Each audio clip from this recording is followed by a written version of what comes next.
नमस्कार मित्रांनो, मी शिवकुमार गुनोरे. पाहता पण न्यू महाराष्ट्र एक्सप्रेस न्यूज. मित्रांनो, अकलूज जवळच्या चौंडेश्वरवाडी या ठिकाणी जी घटना घडली मागच्या आठवड्यामध्ये, त्या संदर्भात खरं तर ह्या ज्यांच्याकडं जे संतोष वाळके म्हणून आहेत, जे DYSP, त्यांच्याकडे त्यांनी तो खुनाचा तपास घेतलेला आहे. आणि दलित संघटना मात्र आक्रमक झालेल्या आहेत. त्यांचा असा संशय आहे की DYSP संतोष वाळके हे आरोपीला वाचवायचा प्रयत्न करतायत. म्हणजेच आरोपी सचिन देशमुखला वाचवायचा प्रयत्न करतायत असं त्यांचं म्हणणं आहे. म्हणजे तपासात कुठेतरी DYSP कडून कसर होते.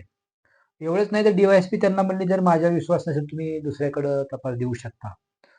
पण DYSP साहेबांना असं म्हणायचंय मला की माझ्यावर विश्वास नसेल तर तुम्ही तपास दुसऱ्यावर देऊ शकता असं म्हणण्यापेक्षा तुम्ही त्यांचा विश्वास संपादन केला पाहिजे किंवा तुम्ही त्या गोरगरिबाला न्याय दिला पाहिजे. दलित संघटनांचं, दलित नेत्यांचं जे म्हणणं आहे, खरं तर सर्वांनीच, महाराष्ट्रात म्हणण्यापेक्षा देशातल्या सर्वांनीच विकृतीच्या आणि आरोपींच्या विरोधातच राहिलं पाहिजे. कारण आरोपी कुठल्या जातीचा आहे, मयत झालेली कुठल्या जातीची व्यक्ती ह्या गोष्टी महत्वाच्या नाहीत. तर आरोपी हा आरोपीच. तो कुठल्या का जातीचा असेना. तो आरोपी एखाद्या जातीचा आहे म्हणून त्या जातीने त्याला खांद्यावर घेणं हे काही बरोबर नाही. म्हणून खरं तर उषा विजय साठे या भगिनीला न्याय मिळालाच पाहिजे.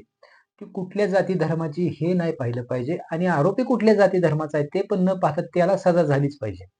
कारण हा वाद जातीचा नाही, तर विकृती ही विकृती संपली पाहिजे किंवा अन्याय अत्याचार करण्याची विकृती आहे ती संपली पाहिजे. अशी माहिती मिळते की दलित संघटनेच्या नेत्यांनी असा आरोप केला आहे की सचिन देशमुख हा आरोपी स्त्रीलंपट आहे आणि तो बाहेरख्याली आहे आणि त्याचं महिलांबद्दल विचार वाईट आहेत. दुसरी गोष्ट, त्याच रानामध्ये पाठीमागून एका महिलेची आत्महत्या झाली. असं ते झालं होतं. मग त्यांनीच, म्हणजे त्याची हत्या झाली का आत्महत्या झाली नक्की, पण आत्महत्या ह्या नावाखाली ते प्रकरण दाबलं गेलं होतं. आणि असं म्हणणं आहे त्यांचं की ही धनदांडी आहेत ही माणसं. म्हणजे चौंडेश्वरवाडी या गावामध्ये 90% म्हणजे असे 99% समाज हा मराठा समाज आहे आणि एकच घर आहे मातंग समाजाचं आणि एक घर आहे होलार समाजाचं. म्हणजे दोनच घरं मागासवर्गीय समाजाचे आहेत. नाहीतर बाकी थोडासा मुस्लिम समाज आहे, नाहीतर संपूर्ण मराठा समाज आहे असं त्यांचं म्हणणं आहे. आणि मग तिथं त्या गावामध्ये मराठा समाजाचा पगडा आहे आणि आरोपी हा मराठा समाजाचा आहे. खरं तर उल्लेख बी करू नका आणि प्रशासनानं सुद्धा जात न बघितली नाही पाहिजे. ज्या जातीचा आरोपी आहे तो आरोपीच आहे. त्याची जात ही आरोपीच किंवा विकृतीच. आणि ज्या गरीब, म्हणजे उषा विजय साठे यांचं माहेर आहे चौंडेश्वरवाडी, त्या माहेरीच तिथं काम करत होत्या. त्यांच्या भावाचं घर आहे असं माहिती मिळते. आणि त्यांचं पतीचं घर आहे ते माळखांबे आहे. आता त्या ठिकाणी ते आहेत.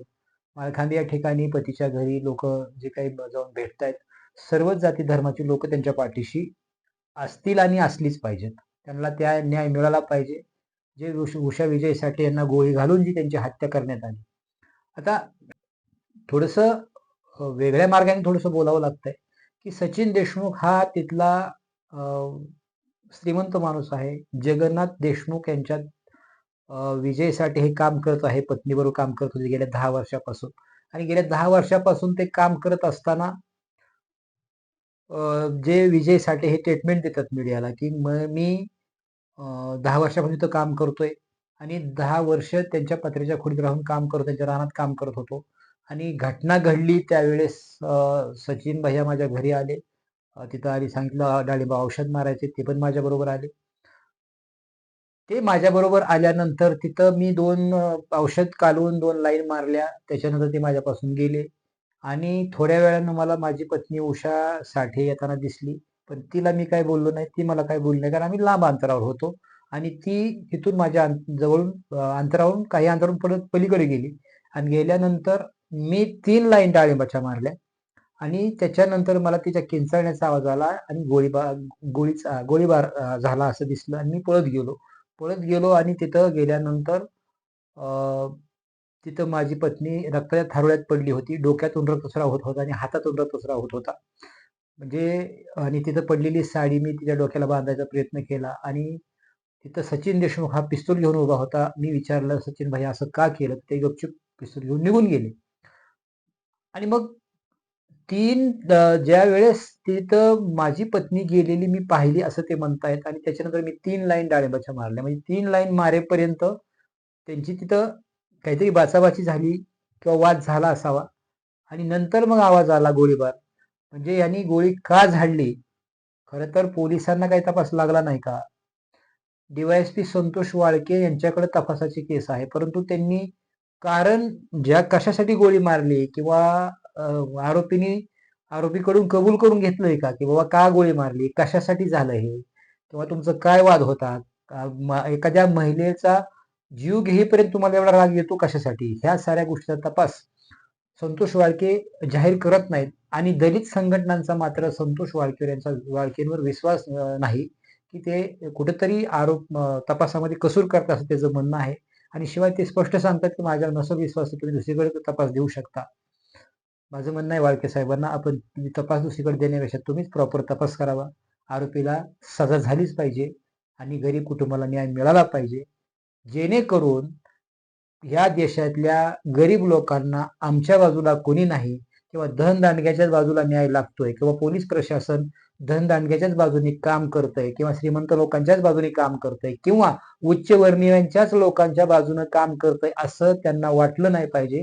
असा पोलीस प्रशासन आणि न्यायालयाने निकाल दिला पाहिजे प्रत्येक केसमध्ये.